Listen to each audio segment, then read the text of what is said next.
ॐ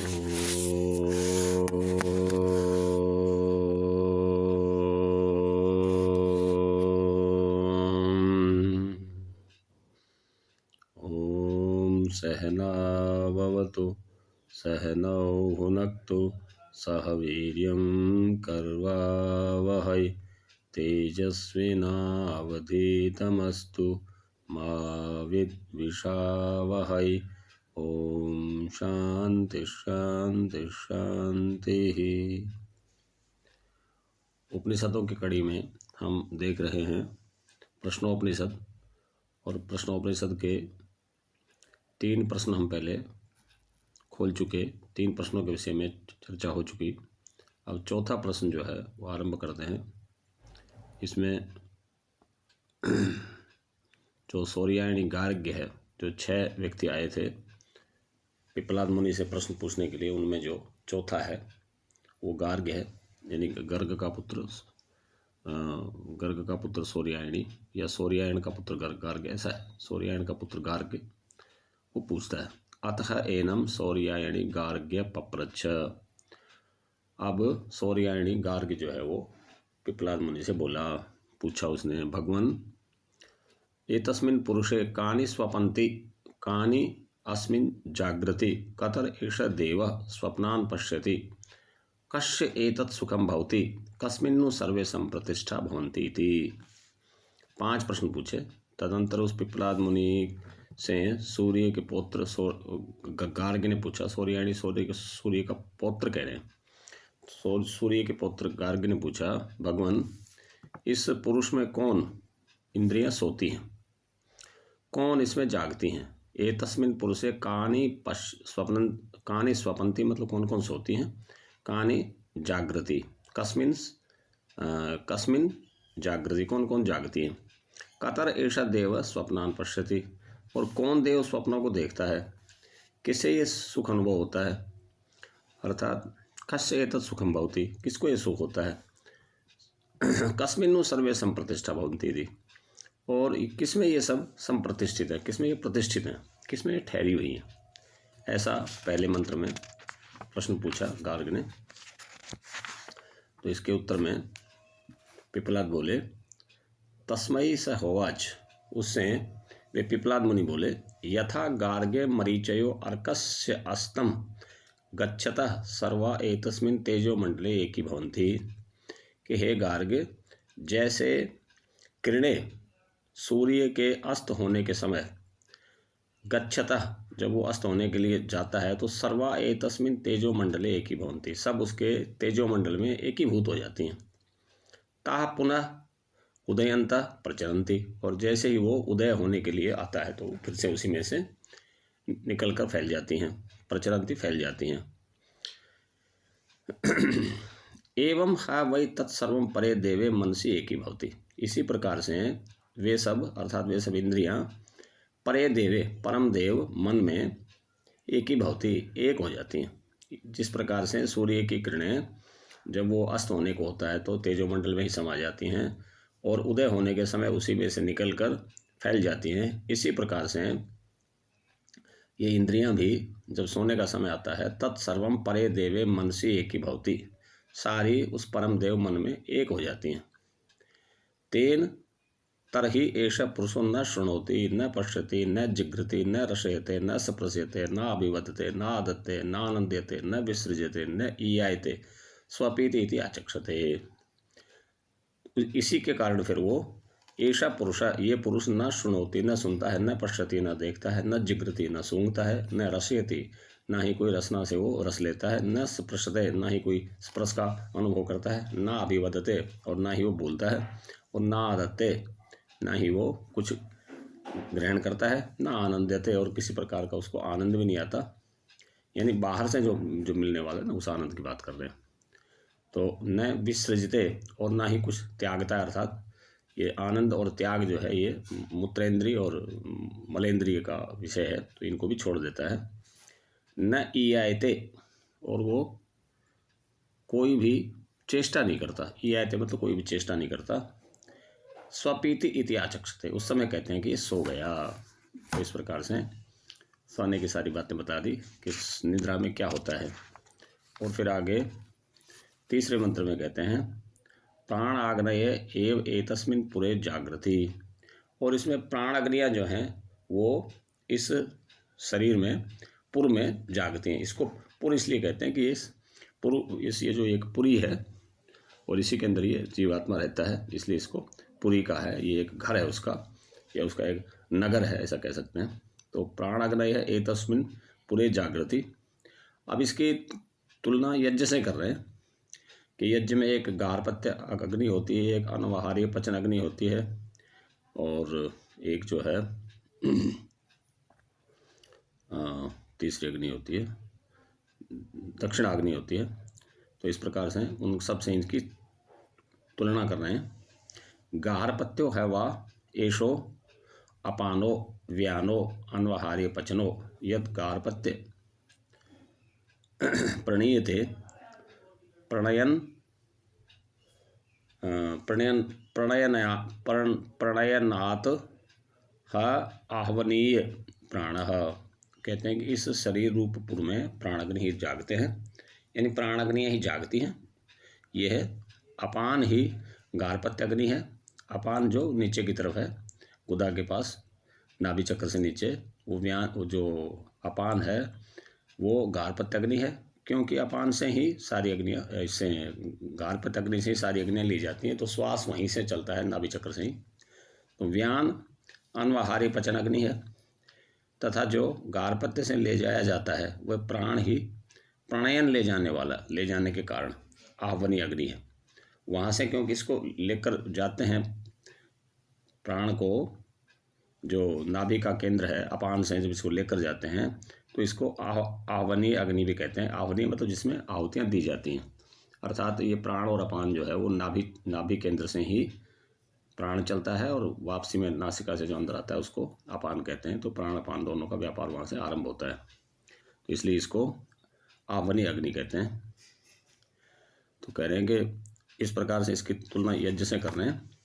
अब जो शेष बच गया उसके लिए कह रहे हैं पांचवें मंत्र में, चौथे मंत्र में, यद उच्छ्वास निश्वास सौ यद उच्छ्वास निश्वासौ एतौ आहुति समम नैति स समानः। और क्योंकि उच्छ्वास और निश्वास ये मानो अग्निहोत्र की आहुतियाँ ही हैं, उन्हें जो शरीर की स्थिति के लिए समभाव से विभक्त करता है वह समान है। समम नैति से समानः। मनोह भाव यजमान है, और यह मन इसका यजमान है, क्योंकि सारा कार्यक्रम तो मन ही करता है। इष्ट फल एवं उदान है, और इससे जो इष्ट फल मिलता है श्वास प्रश्वास के कारण से जो भी कुछ हमको फल मिलता है, यानी शरीर जो जीवित रहता है वो उदान है। स एनम यजमानम आहर आहर ब्रह्म गमयति। ये उदान ही फल के रूप में, इस यज्ञ के फल के रूप में, ये उदान प्राण ही इसको रोज रोज ब्रह्म से मिलवाता है, ब्रह्म के पास ले जाता है। रात्रि को जब सोते हैं तो निद्रा में ब्रह्म से ही जाकर मिल जाते हैं। ऐसा कई शास्त्रों में कहा है कि निद्रा, मोक्ष और समाधि, ये तीनों में एक ही दशा होती है। समाधि में भी मन जो है वो शरीर को त्याग कर और उस परमात्मा में ही लीन होता है। निद्रा में भी ऐसा ही होता है, और मोक्ष में तो ऐसा होता ही होता है। तो इस प्रकार से इन तीनों की समानता की जाती है। तो आगे कह रहे हैं अब पांचवें मंत्र में, अत्र एष देव स्वप्ने महिमानम अनुभवति। यहाँ जो ये देव है, यहाँ स्वप्न में ये महिमा का अनुभव करता है। अर्थात वहाँ से जब सब इंद्रियों को इकट्ठा करके, जब ये केवल इंद्रियां तो मन में लीन हो गई, लेकिन मन अपना कार्य कर रहा है, तो उस समय क्या होता है कि यद दृष्टम अनुपश्यति, जो देखा था जागृत काल में उसी को फिर ये देखता है। श्रुतम एव अर्थम अनुशृणोति, जो सुना हुआ था उसी अर्थ को दोबारा से सुनता है। देश दिगंतरश्च एतश्च प्रत्यनुभूतम पुनः पुनः प्रत्यनुभवती। और देश दिगंतर में, देश दिशाओं में, जहाँ जहाँ भी ये जागृत अवस्था में घूमता है या जो भी ये क्रियाकलाप करता है, उन्हीं क्रियाकलापों को ये स्वप्न में भी दोहराता है। और दृष्टम च, और कुछ देखे हुए भी, कुछ बिना देखे हुए को भी देखता है। श्रुतम च अश्रुतम च, कुछ सुनी हुई बातें और कुछ बिना सुनी हुई बातों को भी सुनता है। च अनुभूतम च अनुभूतम, कुछ अनुभव की हुई और अनुभव ना की हुई वस्तुओं को भी वो स्वप्न में अनुभव करता है। च सच असत्य, वहाँ सत्य को भी देखता है और असत्य को भी देखता है। सर्वम पश्यति सर्व पश्यति, और वो सबको देखता है और सबका सबके रूप में होकर देखता है। ये जो सर्वम पश्यति और सर्व पश्यति है, इसमें जो दो बार कहा है, सर्वम पश्यति तो सबको देखता है, और सर्व पश्यति सब कुछ होकर देखता है, स्वयं भी सर्वरूप होकर देखता है। इस प्रकार से ये स्वप्न का की जो स्थिति बता दी। फिर आगे छठे मंत्र में कह रहे हैं कि स यदा तेज सा अभिभूतो भवति, जब वो तेज से अभिभूत हो जाता है। ये तेज क्या है, इसके बारे में अभी मैं बात करूंगा। स यदा तेज सा अभिभूतो भवति अत्र एषा देवः स्वप्नान् न पश्यति अथ तद एतस्मिन् शरीरे एतत् सुखम भवति। जब ये तेज से अभिभूत होता है तब ये स्वप्न नहीं देखता, और तब फिर वो सुख से अभिभूत हो जाता है, तब ये कहा जाता है कि इसको सुख हो रहा है। तेज से अभिभूत होना क्या है, तो जिस समय ये मनरूप देव नाड़ी में रहने वाले पित्त नामक सौर तेज से, सूर्य की जो गर्मी है, जो तेज है, उससे ये सब ओर से अभिभूत हो जाता है, अर्थात सब तरफ से इसके रास्ते बंद हो जाते हैं, अर्थात जिसकी वासनाओं की अभिव्यक्ति का द्वार लुप्त हो गया, ऐसा हो जाता है। उस समय इंद्रियों के सहित मन की किरणों का हृदय में उपसंहार हो जाता है।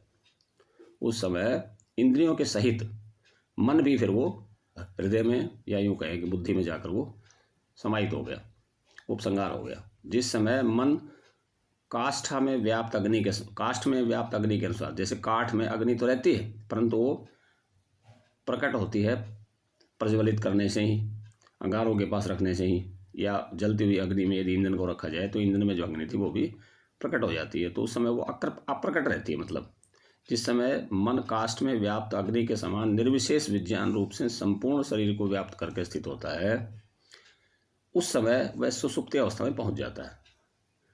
माने जिस समय जैसे काठ में अग्नि रहती है उसके समान निर्विशेष विज्ञान रूप से, यानी उस समय उसको कोई विशेष विज्ञान नहीं होता।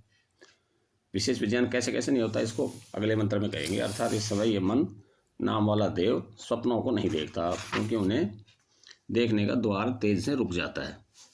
तदंतर इस शरीर में सुख होता है। तात्पर्य यह कि जो निराबाध, यानी कोई बाधा नहीं है, और सामान्य रूप से संपूर्ण शरीर में व्याप्त विज्ञान है, वह स्फुट हो जाता है। यानी निद्रा काल में सारे शरीर में ये आत्मा व्याप्त हो जाता है, और ये जो मन भी सारे शरीर में व्याप्त हो जाता है, परंतु उसकी जो इंद्रियां है वो कार्य नहीं कर रही होती, और मन भी उस रूप में कार्य नहीं कर रहा होता। एक प्रकार से वो शोर से उसके सारे दरवाजे, जानने के जो दरवाजे थे वो सारे बंद हो गए। फिर आगे कह रहे हैं 7वें मंत्र में, स यथा सौम्य वयांसी वसवासो वृक्षम संप्रतिष्ठन्ते एवं है वही तत्सर्वम परे आत्मनि संप्रतिष्ठते।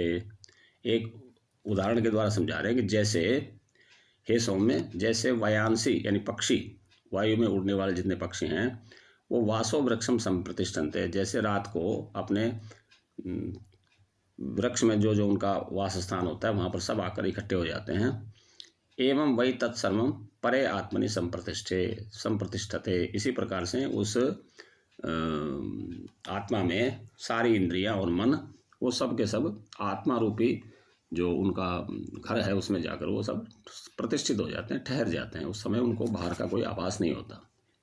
और वो होता क्या है, 8वें मंत्र को बता रहे हैं, पृथ्वी च पृथ्वी मात्रा, अपश्च अपो मात्रा, तेजश्च तेजो मात्रा, वायुश्च वायु मात्रा, आकाशश्च आकाश मात्रा, चक्षुश्च चक्षुश्च द्रष्टव्यम च, श्रोत्रम च श्रोतव्यम च, प्राणम च घ्राणम च घ्रातव्यम च, रसश्च रसयितव्यम च, त्वकश्च त्वक् च स्पर्शयितव्यम च, वाक् च वक्तव्यम च, हस्तौ आदातव्यम च आदातव्यम च, उपस्थ च आनंदयितव्यम च, पायुश्च विसर्जयितव्यम च, पादौ च गंतव्यम च, मनश्च मंतव्यम च, बुद्धिश्च बोद्धव्यम, अहंकारश्च अहंकरितव्यम च, चित्तम च चेतयितव्यम च, तेजश्च विद्योतयितव्यम च, प्राणश्च विधारयितव्यम।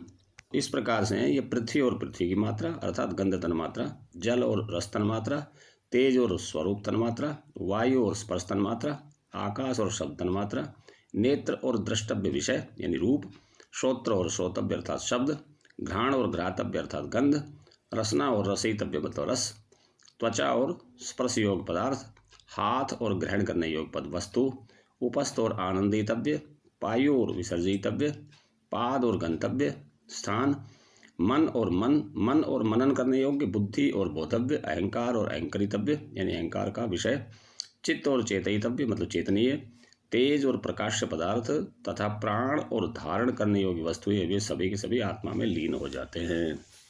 ऐसा 8वें मंत्र में कहा, सारे के सारे आत्मा में लीन हो गए, कुछ भी बाहर का पदार्थ नहीं बचा, यानी केवल आत्मा ही शेष रहता है वहाँ। फिर 9वें मंत्र में कह रहे हैं, एष ही दृष्टा स्पृष्टा श्रोता मंता रसयिता, एष ही दृष्टा स्पृष्टा श्रोता घ्राता रसयिता मंता बोद्धा कर्ता विज्ञानात्मा पुरुषः स परे अक्षर आत्मनि संप्रतिष्ठित। कह रहे हैं कि यही दृष्टा स्पृष्टा श्रोता घ्राता रसयिता मंता मनन करने वाला, बोद्धा और कर्ता, बोद्धा मतलब बुद्धि का प्रयोग करने वाला, और विज्ञानात्मा पुरुष है, ये आत्मा ही, यही जो आत्मा की बात कर रहे हैं यही विज्ञानात्मा पुरुष है। वह ये पर अक्षर आत्मा में सम्यक प्रकार से स्थित हो जाता है, बस केवल वहाँ आत्मा ही शेष रहता है, बाकी सारे प्रपंच बाहर के सारे सिमट गए, तो उसको कहते हैं सुसुप्ति अवस्था, उसको कहते हैं। और वास्तव में तो मुक्ति भी यही है, लेकिन इसमें सुसुप्ति में और मुक्ति में भेद क्या है कि सुसुप्ति में तमोगुण का सारा प्रभाव होता है, और तमोगुण के प्रभाव के कारण जैसे ही तमोगुण का प्रभाव हटता है तो फिर से वो वही उसी प्रपंच से फिर जुड़ जाता है, क्योंकि उसने उसको ठीक से जाना नहीं अभी। ये सारा उसको एक प्रकार से अज्ञान में ही हो रहा है सब कुछ। निद्रा जो आ रही है वो अज्ञान में ही आ रही है। जब जानते हुए निद्रा आएगी अच्छे से, जो व्यक्ति इसको जान लेता है उसको फिर, यानी एक प्रकार से जो समाधि आदि में जो लीन होते हैं वे लोग जब सोते हैं तो उनको पता होता है कि अब मैं सोने जा रहा हूँ, मेरे अंदर क्या स्थितियाँ घट रही है, परंतु ये जो है अविद्या के कारण इसको ठीक ठीक बोध नहीं होता। बोध न होने के कारण ही फिर से जैसे ही निद्रा का वो प्रपंच समाप्त होता है तो फिर से वो उसी पुराने प्रपंच में जिसमें वो सोने से पहले लगा हुआ था उसी में फिर से लग जाता है। तो इस प्रकार से ये मुक्ति जैसी स्थिति है, परंतु मुक्ति में और इसमें भेद है, क्योंकि मुक्ति में जानकर अच्छे से समझकर फिर निद्रा आदि में गया जाता है, तो फिर उसमें वापस आएंगे तो फिर दोबारा उस अविद्याजनित जितना प्रपंच है उससे नहीं जुड़ेंगे। अब इसकी थोड़ी सी वो कर रहे हैं, स्तुति कर रहे हैं इन मंत्रों की। तो कह रहे हैं इसका फल क्या है वो बता रहे हैं, इसको जानने का फल क्या है, वो उसका जानने का फल मुक्ति ही है। तो उसको कैसे बता रहे हैं, 10वें मंत्र में कह रहे हैं, परम एव अक्षरम प्रतिष्ठते, परम एव अक्षरम प्रतिपद्यते स यो है वही तत्सायम अशरीरम अलोहितम शुभ्रम अक्षरम वेदयते यस्तु सौम्य स सर्वज्ञ सर्वभौति तद एष श्लोकः। कह रहे हैं कि हे सौम्य, इस छायाहीन अशरीरी अलोहित शुभ्र अक्षर को जो पुरुष जानता है, अर्थात इस सारे प्रपंच को समझ लेता है, इसका अनुभव कर लेता है, वह पर अक्षर को ही प्राप्त हो जाता है। फिर वो वापस नहीं आता, मतलब निद्रा में जाने के बाद वापस आएगा तो फिर उसी स्थिति में आएगा, और फिर जो व्यवहार भी करेगा वो उसी प्रकार से व्यवहार करेगा जैसा कोई ज्ञानी पुरुष करता है, कोई मुक्त पुरुष करता है। पर अक्षर को ही प्राप्त हो जाता है, वह सर्वज्ञ और सर्वरूप हो जाता है। सर्वज्ञ मतलब जो भी उसके जानने योग्य था उसने सब कुछ जान लिया। सर्वज्ञ का मतलब ईश्वर की तरह सर्वज्ञ होना नहीं है। सर्वज्ञ का मतलब जो उसके जानने योग्य था उसने सब कुछ जान लिया, और वो सर्वरूप हो जाता है। फिर वो सब कुछ में अपने आप को ही देखता है कि ये सारा प्रपंच जो है ये मैं ही हूँ, ये मेरा ही सारा प्रचार है, यानी आत्मा का ही सारा प्रचार प्रसार है। इसके लिए आगे एक मंत्र है, अगला जो 11वां मंत्र है इसके विषय में कह रहे हैं कि तत्र तद ऐसा श्लोक है, उसके लिए एक श्लोक है। मंत्र और श्लोक में केवल इतना ही भेद है कि मंत्र को ही कहीं पर श्लोक कह देते हैं, कहीं श्लोक को ही मंत्र कहते हैं, बहुत अधिक भेद नहीं है इनमें। ये जो हमने ऐसी धारणा बना रखी है कि मंत्र तो केवल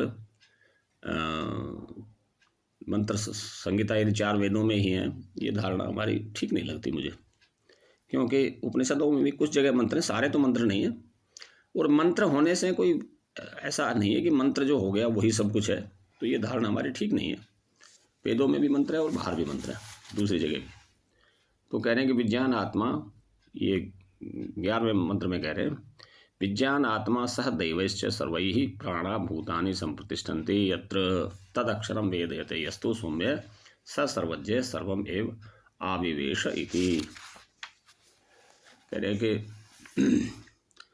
जिस अक्षर में अग्नि आदि देवों के सहित विज्ञान आत्मा मतलब जीवात्मा तथा चक्षु आदि प्राण और पृथ्वी आदि भूत प्रतिष्ठित होते हैं, अर्थात प्रवेश करते हैं, जिस आत्मा में अग्नि आदि देवों के सहित सारे देव भी और सारे इंद्रियां भी और सारे भूत भी जिसमें प्रविष्ट होते हैं, हे सौम्य, हे प्रियदर्शन, उस अक्षर को जो जानता है वह सर्वज्ञ सभी में आविष्ट अर्थात प्रविष्ट हो जाता है। वह सर्वज्ञ हो जाता है और सब में वो प्रविष्ट हो जाता है।